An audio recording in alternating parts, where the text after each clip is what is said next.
alasarina na ny apokalipsy araka ny baiboly.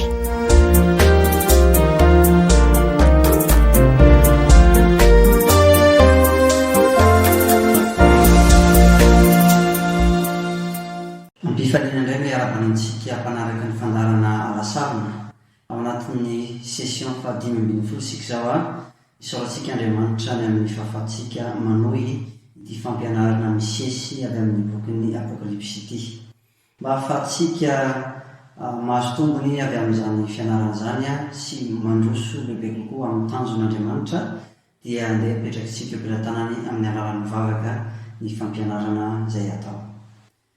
Andriamanitra rainay eo misaotra fa afaka manohy izao fampianarana izao zahay, dia ny fanana masina no angatanay tarika sy ameno ny tsiraray avy, alalanay ny tena sitraponao, alalanay ny hevitra ao marina avy eo amin'ny bokin'ny apokalipsy izay voalazany tenanao fa mahasambatra ny mamaky sy miaino azy, dia inonay fa tena azo ny anjara avy aminao zay ary tena ampandrosonao any tokoa izany, dia hotsapanay ny fahamarinany izay voalazany tenanao, dia aizany koa ny tombo amin'ny fanomezam-voninahitra ny anaranao, dia ataonay ny vavaka amin'ny anaran'i Jesosy, amen. Araka ny mahazatra dia iroso amin'ny fanazavana ny texte aloha isika, dia avy eo hijery ny fampiarana avy amin'izany. Ao amin'ny apokalipsy toko faharoa isika zao ny 14 ka hatramin'ny 17 mbola toy ny hafatra ao amin'ny fiangonana Efesosy. Andeo vakitsika aloha hiteny. Kanefa mananteny aminao aho satria efa niala tamin'ny fitiavanao voalohany ianao, koa tsarovy izay nitoeranao fony tsy mbola lavo dia mibebaka manaova ny asa voalohany. Fa ratsy izany dia ho avy aminao ka hamindra ny fitoeran'Andriamanao hiala amin'ny toerany ratsy mibebaka ianao, kanefa izao ny toetranao, halanao ny asan'ny Nikolaita izay halako koa, izay manantsofina aokizy haino izay lazain'ny fanahy amin'ny fiangonana rehetra, izay mandresy dia averako hinana ny avy amin'ny hazonaina izay eo amin'ny paradisy an'Andriamanitra. Toy izao ny fizarana hita amintsika ao amin'ny texte izay hitondram-panazavana. Ny 14 dia ny fanankianana, ny 15 ny fitaomana hibebaka sy fampitandremana, ary ny 17 fampaherezana sy fampanantenana. Fankasitrahana. Raha tsy ahivina dia misy zavatra telo nankasitrahan'i Jesosy ny Efesianina hitantsika tany aloha. Voalohany ny asa fanompoana, fiangonana nanao asa voafaritry ny fikelezanaina sy ny fiaretan'izy ireo. Ny faharoa ny fitondrantena, fiangonana tsy naraitsy kombakomba tamin'ireo mpanao ratsy izy, sarotiny tamin'izany. Ny fahatelo ny fampianarana, fiangonana ny tana ny fampianarana marina izy, ary nay nanavaka ny fahadisoana ihany koa. Ny fanankianana, na dia teo aza nefa izany rehetra izany dia nahazo fanankianana avy amin'ny tompo izy ireo, kanefa mananteny aminao aho satria efa niala tamin'ny fitiavanao voalohany ianao. Niala tamin'ny fitiavanao voalohany ireto fiangonana tao Efesosy ireto. Fanontaniana mety hipetraka ny hoe fitiavana aniza no tondrony eto, fitiavan'Andriamanitra sa fitiavana ny hafa? Isan'ny mahasarotra ny valiteny ny tsy fahalalantsika mazava izay nitranga marina tamin'ny fiangonana tao Efesosy talohan'izao, hany ka saika miainga mitombana avokoa ny tsoakevitra ataon'ny maro. Misy ireo milaza fa miresaka ny fitiavan'Andriamanitra io, satria izany ny didy lehibe sady voalohany, ka ny fialana amin'ny fitiavana voalohany izy ireo dia ny fandikana ilay didy voalohany hoe tiavan'i Jehovah Andriamanitra ao. Koa ny fikelezanaina sy ny fiaretana nananany Efesianina teo amin'ny fanaovana ny asan'Andriamanitra ao izy ireo dia tsy natosiky ny fitiavana an'Andriamanitra na ny fitiavana an'i Kristy. Misy kosa ireo milaza fa ny fitiavana ny olona no tena resainy eto, mino na tsy mino, satria mety sarotiny tamin'ny mpanao ratsy sy ny mpampianatra sandoka ny Efesianina, saingy sy natosiky ny fitiavana tamin'ny fiatrehana azy ireo. Ny azo antoka dia izao, na dia mety mitodika kokoa amin'ny iray amin'ireo aza ny tianambara dia tsy afa-misaraka ireo fa mifampiankina mandrakariva ny fitiavana n'Andriamanitra, ny fitiavana ny rahalahy ary ny fitiavana ireo izay very. Raha jerena avy aty ivelany fiangonana tao Efesosy dia toa fiangonana tsy hita loatra izay anakianana azy satria ny asa dia tena misy fikelezanaina, ny fitondran-tena mahasarotiny, ny fampianarana marina voatazona. Ilay Jesosy izay mandeha ho vovoan'ny fanaovan-jiro anefa dia mahafantatra amin'ny hafina rehetra, mahalala tsara ny toeky manosika ny tsiraray amin'ny fanaovana ny asa na amin'ny fankatoavana. Eo jerentsika ny amin'ny Paoly sy ny Efesianina. Ny Efesianina fahiny dia azo antoka fa niaina sy nitoetra tamin'ny fitiavana. Azo antoka fa niaina sy nitoetra tamin'ny fitiavana izy ireo tany am-boalohany. Andeha jerentsika izay ambaran'ny Paoly momba ny fitiavan'izy ireo amin'ny Efesianina 1:5-10. Noho izany, izao koa rehefa nandreny amin'ny finoanareo an Jesosy Tompo sy ny fitiavanareo ny olona masina rehetra dia tsy mitsahatra misaotra noho ny aminareo. Tena nanana sy niaina izany fitiavana izany ny Efesianina fahiny. Tena nisaoran'ny Paoly an'Andriamanitra izany, tena tia ny olona masina rehetra izy ireo. Ny vavaka izay nataon'ny Paoly apôstôly tsy mitsahatra mivavaka ho azy ireo koa i Paoly mba hitombon'izy ireo amin'ny fahalalana tsara, ny sakany, ny lavany, ny haviny ary ny alalan'ny fitiavan'i Kristy, mba ahatonga azy ireo hamaka sy orona mafy amin'ny fitiavana. Hoy izy ao amin'ny Efesianina 7:7-10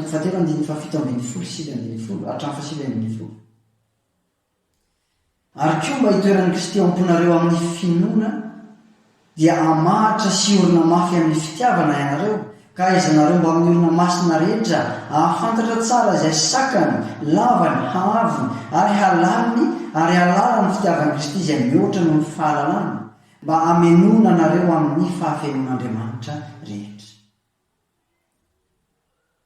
Ankoatr'izay dia nibaiko sy namporisika azy ireo Paoly mba hanahafana an'Andriamanitra ka handehanana amin'ny fitiavana. Andininy voalohany sy faharoa amin'ny Efesianina 5:5 koa aoka nahaka an'Andriamanitra ianareo tahaka ny zanaka malala ary mandehana amin'ny fitiavana toy ny itiavan'i Kristy ianareo ka nanolora ny tenany ho an'Andriamanitra ho fanatitra sy ho fanavotana ary ho anitra ny kasitrahana. Namporisika azy ireo koa i Paoly tahaka ny fitiavan'i Kristy eto izay fitiavana manolotra ny aina ho an'izay tiana. Ary farany dia mbola nitson-drano azy ireo mahakasika ny fitiavana ihany koa Paoly amin'ny Efesianina 5:7-13. Fiadanana ny eo amin'ny rahalahy ary fitiavana mba amin'ny finoana avy amin'Andriamanitra iray sy Jesosy Kristy Tompo, ny fahasoavana ny eo amin'izay rehetra tia an Jesosy Kristy Tompontsika amin'ny fitiavana tsy mety levina. Amen. Izany nitson-drano izay nataon'i Paoly. Hitantsika fa niresaka besaka momba ny fitiavan'i Paoly ho an'ireto fiangonana tao Efesosy reto.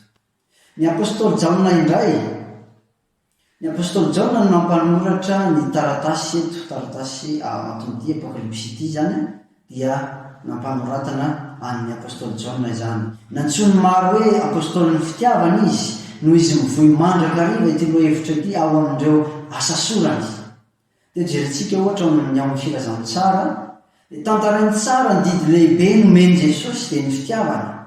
Jaona 7:4-7. Didy vaovao no omeko anareo dia ny mba hifankatiavanareo. Eny aoka ho tahaka ny tiavako anareo mba hifankatiavanareo koa.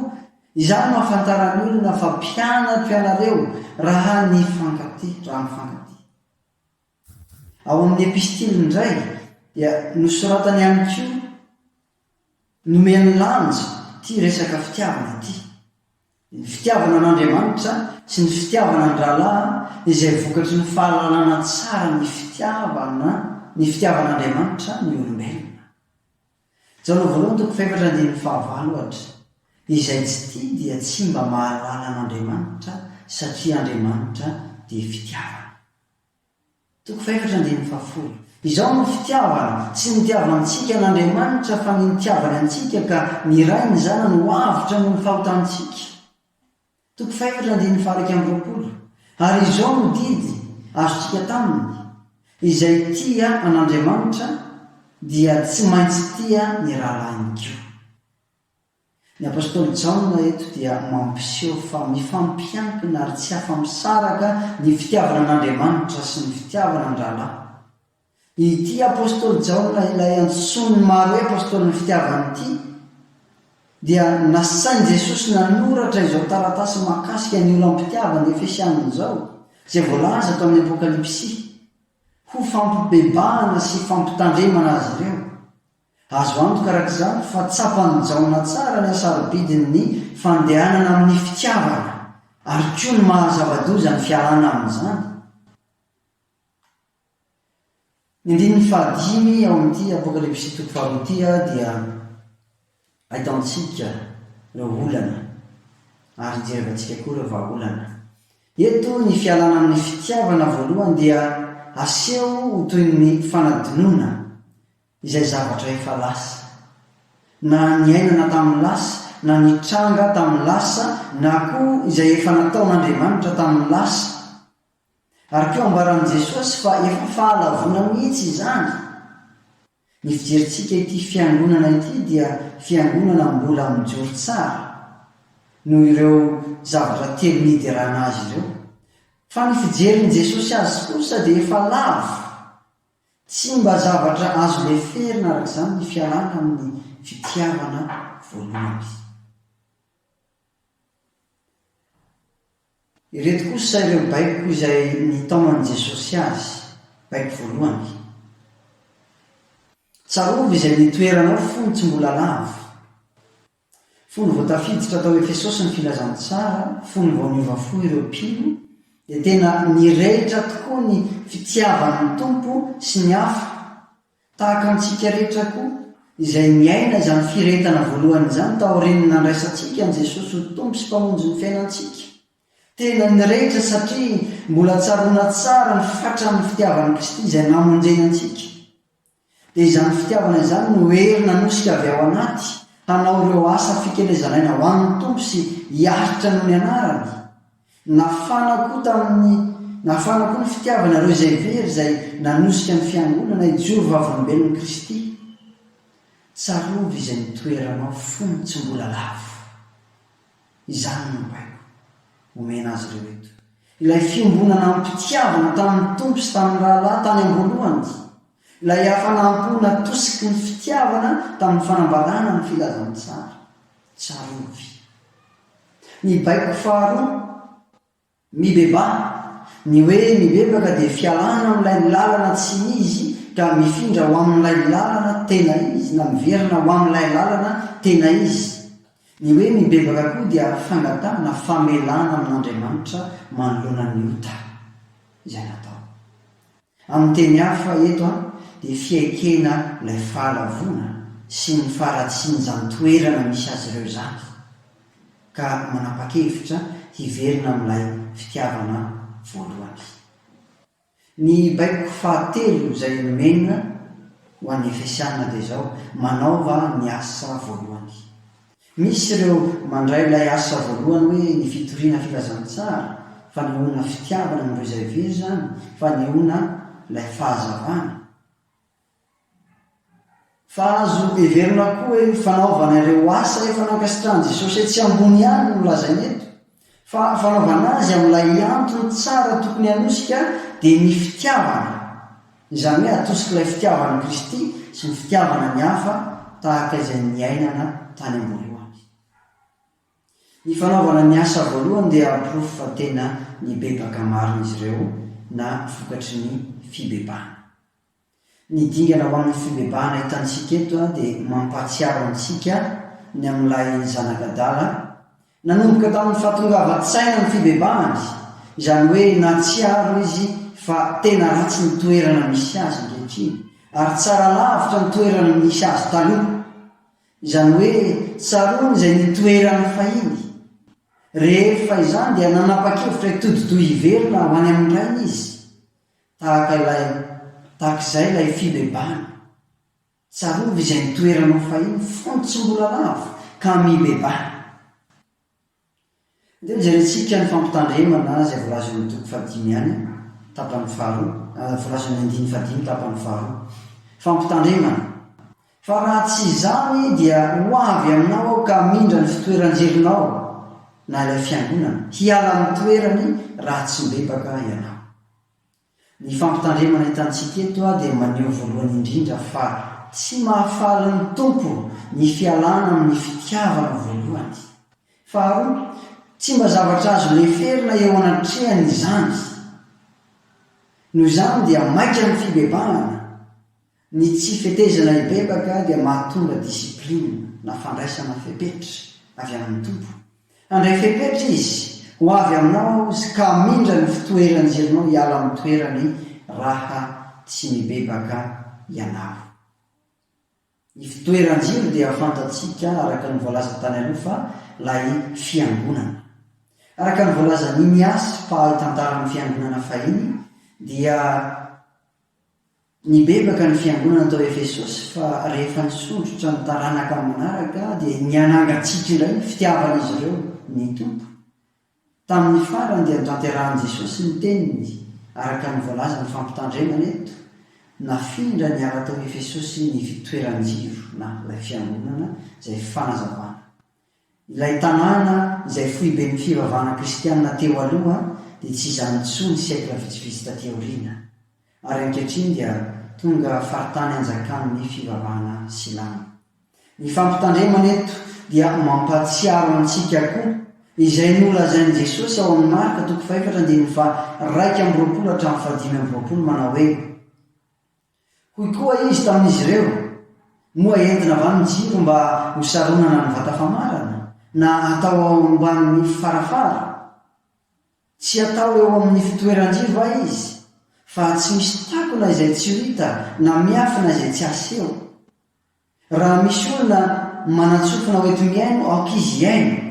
Hoy indray izy tamin'izy ireo: dinio izay teny renareo, araka ny ohatra anoharanareo no anoharana ho anareo koa, ary omena mihoatra aza ianareo, fa izay manana no omena, ary ny amin'izay tsy manana na dia izay ananany aza dia alaina aminy.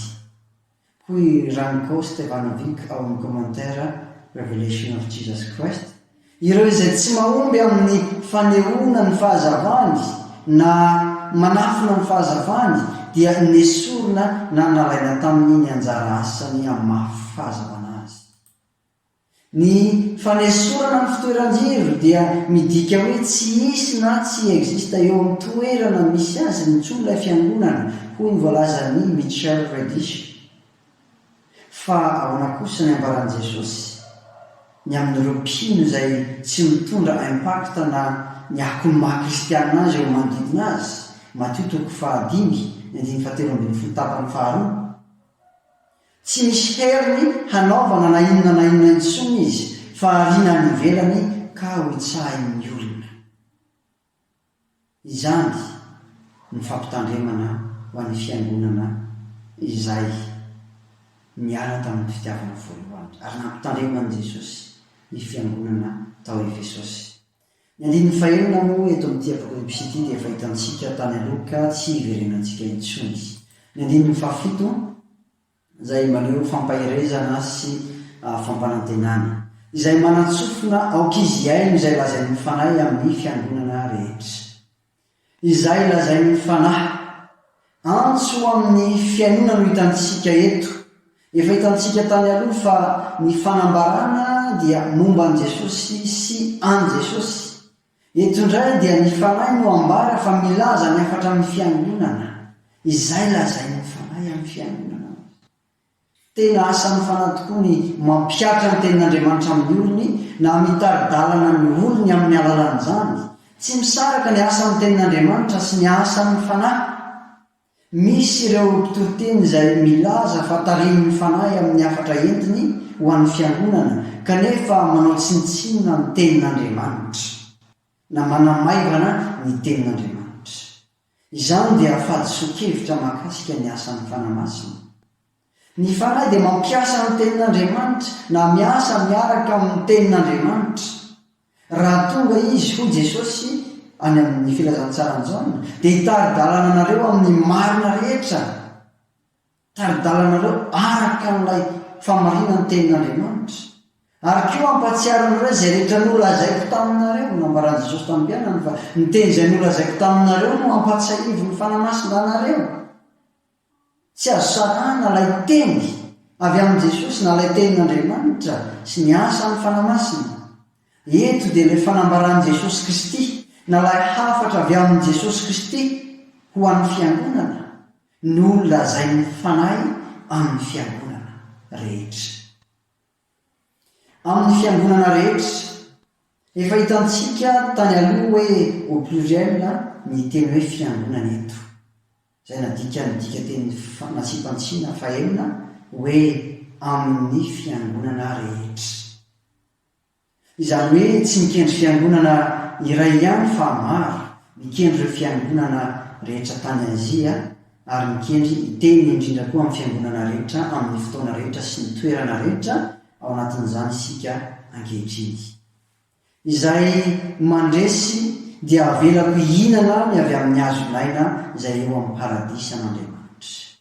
Miroso amin'ny fampanantenana isika eto izay mandresy dia. Ny fandresena dia an'ny mino.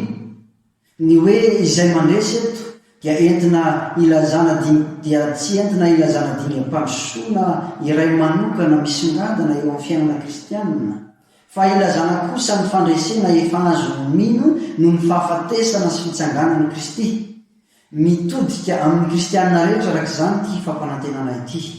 Ao amin'ny reto andininy avy eo amin'ny bokin'ny Apokalipsy reto ny hoe izay mandresy dia entina manondro mazava ireo olom-baovony tsy tafaray amin'ny Kristy ka tonga mpandova ny fiainana ary afaka amin'ny fahafatesana faharoa. Apokalipsy 2:1-12. Izay mandresy dia tsy ho simbainy ny fahafatesana faharoa, na lay fahaverezana mandrakizay na lay afo be isika. Apokalipsy 2:17-19. Izay mandresy no andova izany zavatra izany, dia ny tany sy lanitra vaovao io, ho Andriamaniny aho ary izy ho zanako. Fa ny osa sy ny tsy mino sy ny vetaveta, ny mpamonoana, ny mpijangajanga, ny mpanao ody ratsy, ny mpanao mpisampy ary ny mpandainga rehetra dia hanana ny anjarany ao anatin'ny fariny rehetra afo sy solofara. Izany ny fahafatesana faharoa. Toy izany ihany koa no anazavan'ny apôstôly Jaona ny hoe mandresy ao amin'ny epistily nosoratany. Satria izay rehetra naterak'Andriamanitra dia maharesy izao tontolo izao, ary ny fandresena izay nandresy izao tontolo izao dia ny filontsika. Iza moa no maharesy izao tontolo izao afa-tsy izay mino fa Jesosy no zanak'Andriamanitra. Jaona 1:5-4. Ny fandreseny mino dia noraisiny avy amin'ny Kristy. Apokalipsy 2:12-20. Izy ireo kosa dia naresy azy noho ny amin'ny rano zanak'ondry sy ny teny nanambarany azy, ary tsy nakamo amin'ny aina izy na dia ho faty azy. Ny fandresena eto dia ambara fa azo noho ny amin'ny rano zanak'ondry sy ny teny nanambarany azy. Ny fandresena eto izany dia fandreseny mino izay nodiovon'Andriamanitra tamin'ny rano Kristy dia ireo izay efa nanambara tamin'ny vava ny fanekeny azo tompo. Ny apôstôly Paoly koa dia resy lahatra fa ny fandreseny mino dia fandresena nomena na natolotra azy tamin'ny alalan'i Kristy. Romana 9:7-8. Kanefa amin'izany rehetra izany dia mihoatra noho ny mpandresy isika amin'ny alalan'ilay ity amintsika. Korintiana 1:12-17. Isaorana ny Andriamanitra izay nanome antsika ny fandresena amin'ny alalan'i Jesosy Kristy tompontsika. Ny fandresentsika araka izany dia amin'ny alalan'i Jesosy. Ny tena kristianina dia mpandresy tsy ny heriny sy ny ezaka vitany, fa noho ny amin'i Jesosy ilay efa maty sy nitsangana tamin'ny maty ka nanome azy ny fandresena. Ireo no ampanantenan'i Jesosy eto fa hihinana ny avy amin'ny hazo maina izay ao amin'ny paradisa an'Andriamanitra. Havelako hihinana ny avy amin'ny hazo maina izay ao amin'ny paradisa an'Andriamanitra. Ny hoe hazo maina dia miverina ihany koa amin'ny Apokalipsy 2:20 sy ny 2:4 sy ny 2:4. Voalohany indrindra dia mampatsiaro antsika ny hazo maina izay tao afovoan'ny Saedeny izany, Izay voalaza amin'ny Genesis 4:7 sy ny 7:20.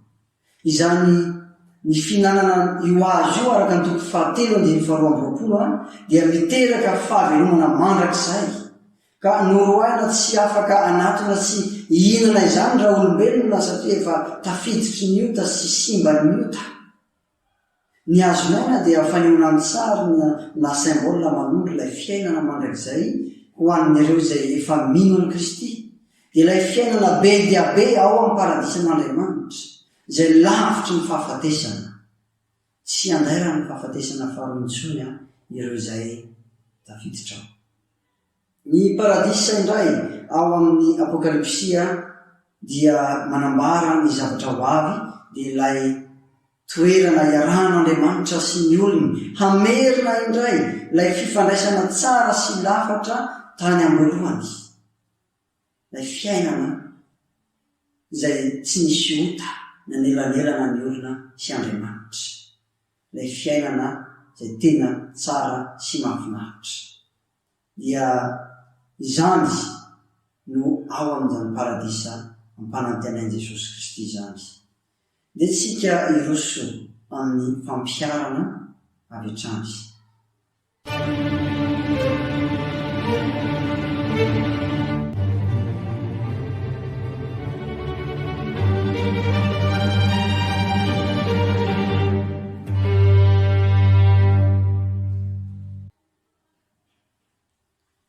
Mety antanteny sika hoe fiangonana mendrim-piderana amin'ny asa fikelezana sy amin'ny fitondran-tena ary amin'ny fitazonana ny fahamarinana tahaka ny Efesosy ve dia azo ambara hoe efa niala tamin'ny fitiavana voalohany na koa efa lavo.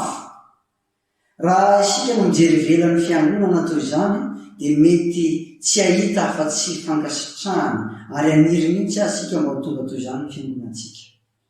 Fa ny mason'ny tompo kosa dia tsy mijery ny ivelany fotsiny ihany, fa mijery ny toe-po amin'ny fanaovany zavatra mihitsy. Lesona ray lehibe ianarantsika ao anatin'izao dia hoe tsy azo saraina velively ny fitiavana sy ny fifandraisana ary ny fankatoavana. Na raha atao amin'ny teny hafa dia izao, tsy azo saraina velively ny fifandraisana amin'ny mpitiavana sy ny fankatoavana. Ny fankatoavana tsy atosiky ny fifandraisana amin'ny mpitiavana dia lasa toy ny fombafomba mpivavahana ivelany fotsiny ihany. Mety tena manatanteraka ny zavatra tokony ataontsika eo an-Andriamanitra isika, kanefa toe-po manosika antsika dia diso. Mety mankahala izay zavatra halan'Andriamanitra mihitsy aza isika, kanefa fiantsika manolotra ny fitiavana manehoantsika izany. Mety sarotiny amin'ny fiarovana ny fahamarinana isika, kanefa ny fifandraisantsika manokana amin'Andriamanitra dia ataontsika ambanin-javatra sy tsy ankamamintsika, ary koa tsy ampitiavana hiatrehantsika ireo mpanao fampianaran-diso. Misy zavatra telo hijerentsika ao anatin'izao fampiaran'izao reto. Voalohany, manoloana ny asa fanompoana. Hitantsika arak'izay nitranga tamin'ny fiangonana tao Efesosy fa tena mety hisy sy mety mitranga amin'ny fiangonantsika mihitsy koa hoe mbola mitoy ny fanompoana ataontsika ary voafaritry ny fikelezanaina sy ny fiaretana, saingy ny fitiavana kosa dia efa mangatsika na nialantsika ilay fitiavana voalohany. Reto avy ireo antony diso mbola mety hiazona ny fanompoantsika an'Andriamanitra ankoatra ny fitiavana. Mitady ny fankasitrahan'Andriamanitra, tsapanao hoe tsy faly aminao Andriamanitra no mitanao, dia manompo azy ianao mba hitady ny fankasitrahana, mba azo tokony famelany elokao. Antony diso izany satria ny fanompoana dia tsy atao fitadiavana famelan-keloka. Tsy izany, ny fahafatesan'i Kristy ihany no hanovozantsika sy ahitantsika ny famelan-keloka, fa tsy amin'ny alalan'ny fanompoana. Antony diso ankoatr'izay dia mety atosiky ny firehariana isika na fitadiavam-boninahitra, mety atosiky ny fitiavan-tena na fitadiavana tombotsoa, na koa tohizana fotsiny izay efa mahazatra, satria efa mahazatra ilay manompo dia tohizana ihany, hafahafa raha tsy manompo. Na ihany koa toy ny famontana didy sisa ilay fanompoana, hany ka mihazakazaka amin'ny fanompoana fa manao ambany zavatra ny fifandraisana manokana amin'Andriamanitra. mety mbola hiazo ny fanompona ataontsika ireo rehetrareo saingy tsy zany kosa ny toe-po tokony anosikatsika, tsy zany ny toe-po tian'Andriamanitra mipontsika azy fa ny fitiavany Kristy na ny fitiavatsika any Kristy koa. Hoy Paoly ao amin'ny Korintiana 4:5-6 fa ny fitiavany Kristy no manery anay satria zao no hevitray, maty ny olona iray hamonjy ny olona rehetra dia maty koa izy rehetra. Ahoana no ahafahan'ny fitiavany Kristy io hanery antsika? Isika mihitsy aloha no mila mitombo amin'ny fahalalana ilay fitiavany Kristy.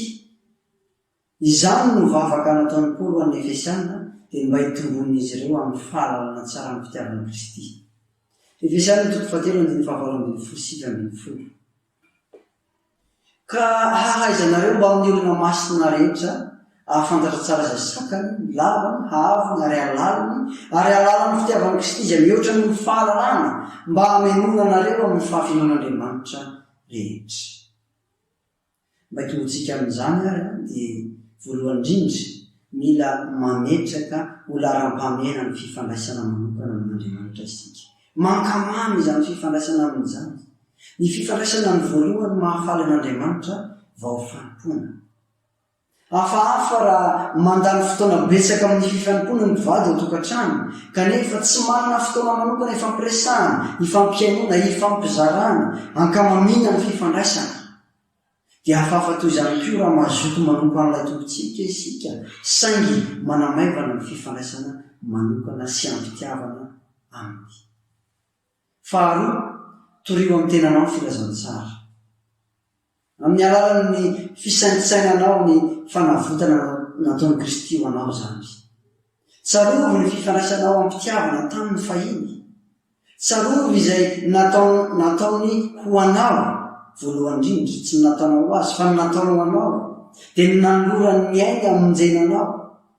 Rehefa mandre toriteny fitoriana filazantsara am-piangonana ianao dia aza manao hoe saza ho an'ireo tsy min'ireo zany, fa raiso ho anao manokana mihitsy mba hitombonao amin'ny fahalalana tsara ny fitiavana na tsy arovanao ny haben'ny fitiavana ianao.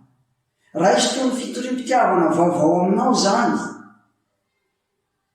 Mampalahelo rehefa eo anivon'ny fanambadiana ihany koa amin'ny mpivady ohatra no tsy mavesa-danja intsony ny fitorim-pitiavana, ny filazana hoe tiako ianao sy ny sisa, fa toy ny efa mahazatra, toy ny efa mandeha ho azy ilay izy dia zavatra mahazatra ka mandray azy dia efa mahazatra koa, dia ny lanjany ny hamaivana. Tsy mba toy izany. Tsy toy izany tokony handrenesantsika ny filazantsara, fa tena toy ny vaovao mandrakariva. Dia torio amin'ny tena mandrakariva izany fitiavan'Andriamanitra, na fitiavan'i Kristy izany. Manoloana ireo ratsy sy fitondrantena. Mety ho tonga fiangonana tena sarotiny amin'ny fitondrantena na tsy mahazaka izay mpanao ratsy ihany koa isika, saingy tsy baikon'ny fitiavana. Mety tena mampiatra ny disiplina amin'ireo izay mitoetra amin'ny azy, araka izay tao Matthieu 5:20, saingy tsy amin'ny fitiavana. Ireto avy ireo endrika mety iseho amin'izany. Tsy malaelo am-panahy isika mahita ny rahalana ny hafa manota, fa mety ho tezitra fotsiny ihany. Mipetraka ho mpitsara sy mpitsikera fotsiny fa tsy mba mitondra ny fahalemeny hafa, tsy mibavaka ho azy. Tsy mikendry ny hamerenana azy, tsy mananatra amin'ny fitiavana, tsy mahay mamela heloka. Tsy izany anefa no ilain'ny Tompo amintsika, fa ny aizantsika amin'ny fampitondra izay mavesatra. Ny fanampy manoloana ny ota ary ny fananatra amin'ny fitiavana, satria samy mbola manana ny ota malaky mahazo antsika tsirairay avy. Tsy vahaolana ny fifampitsikirana. Andeha hovakitsika izay ambaran'ny Paoly eo amin'ny Galatiana 5:1-2. Raha misy olona sy andrazo ny ota dia atsanganinareo izay ara-panahy ny famorana izy, ka tandremo ny tenanao, fandrao alaim-panahy koa ianao. Ny fampitondray izay mavesatra ary aoka izany no hatanteranareo ny lalàna Kristy, dia tsy inona ilay lalàna Kristy fa ilay fitiavana. Manoloana ny ota, ilay hoe ny fampitondra izay mavesatra izay resahana eto, manoloana ny ota io, fa tsy araka ilay fampiarana mahazatra antsika amin'ny aretina sy amin'ny fahafatesana. Ankoatr'izay raha toy ka tsy maintsy andray disiplinina ny amin'ireo mpanao ratsy isika dia mbola amin'ny fitiavana ihany no tokony hanosika antsika anao izany, tahaka izay ataon'Andriamanitra koa amintsika olona izy, tahaka an'izay ambarany mpanoratra ny Hebreo hoe fa izay tiany tompo no ahitsiny ary izay zanaka rehetra raisiny no kapohiny. Ankoatr'izay dia manoloana ireo olona diso hevitra na koa manoloana ireo olona mpanao fampianaran-diso, tena mety ho fiangonana mitana sy miaro mafy ny fahamarinana isika izay sarotiny manoloana ny fampianaran-diso saingy manadino ny fitiavana. Ireto avy ireo fihetsika diso matetika ataontsika manoloana ny fahadiso-kevitry ny hafa na manoloana ny fampianaran-diso eto ny hafa. Mireare isika satria manana ny marina, mitsara sy mitsikera fotsiny ihany rehefa maheno fampianaran-diso, miaro ny fahamarinana fa tsy miaro ny fihavanana na miaro ny fifandraisana. Tsy olena akory mahita ireo milomano anatin'ny tsy fahalalana ny marina ary tsy manao ezaka hitory ny fahamarinana. Ireo anefa dia fihetsika sy toetra tsy miaraka amin'ny fitiavana fa tsy ankasitrahany tompo. Andesika hianatra toe-po feno fitiavana tahaka izay nanana ny Paoly raha nahita ny fahadiso-kevitra ny fikirin'ny jiosy izy. Romanina 10:1-9. Ry rahalahy, ny fanirian'ny foky sy ny angataiko amin'Andriamanitra ho azy ireny dia ny mba ahavoavonjy azy. Satria vavolombelona ireny aho fa manana hafanampo ny amin'Andriamanitra izy saingy tsy araka ny fahalalana. Ny fitiavana dia mitaonanao aniry ny famonjena ho azy ireo fa tsy hifaly amin'ny fahaverezana. Tsy tsara fotsiny, hitsikera fotsiny hoe diso ny azy, tsy marina ny andreo, nenay ny tena marina. Tsy izany ny fitiavana fa mitaonanao aniry ny famonjena ho andreo izay diso hevitra. Hitananao koa ho vavolombelona izy ireo manoloana an'izany. Izany ny fitiavana. Feny Jesosy dia tsy voatapi-maso amin'ny fanompoana ivelany fotsiny ataontsika, fa tena zava-dehibe eo anatrisiany sy mahasarotiny azy koa ny toe-po manosika antsika anao izany fanompoana izany. Ny fankatoavana azy dia tsy tokony atosika ireo zavatra hafa rehetra voatanisa tetsy aloha, fa tokony atosika ny fitiavana mandrakariva. Manarak'izany tena mahafaly ny tompo ny fikirezanaina amin'ireo asa maro ataontsika fiangonana, fa mbola zava-dehibe mihoatra lavitra moa izany koa ny fahitana antsika mankamamy ny fifandraisana manokana isan'andro. Noho izany raha mahatsapy isika fa efa tonga tahaka ny fiangonana Efesosy dia tsarovy fa tsy mahafaly ny tompo izany toerana misy antsika izany, efa fahalavona izany. Antsoina isika hibebaka ka hiverina ankamamy indray ny fitiavany sy ny fifandraisana aminy ary hanana fiainam-pankatoavana atosiky ny fitiavana. Ka izay ataontsika ao an'Andriamanitra dia atosiky ny fitiavana an'Andriamanitra, fitiavana an'i Kristy. Izay ataontsika ho an'ny hafa dia atosiky izay fitiavana izay ihany koa. Koa tsarovy izay nitoeranao fony tsy mbola lava dia mibebaka manao ny asa voalohany. Amen.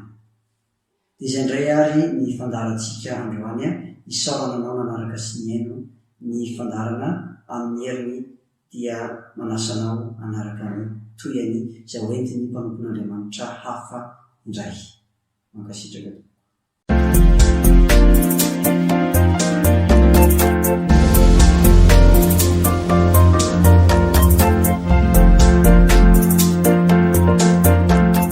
Alasarina na ny apokalipsy araka ny Baiboly.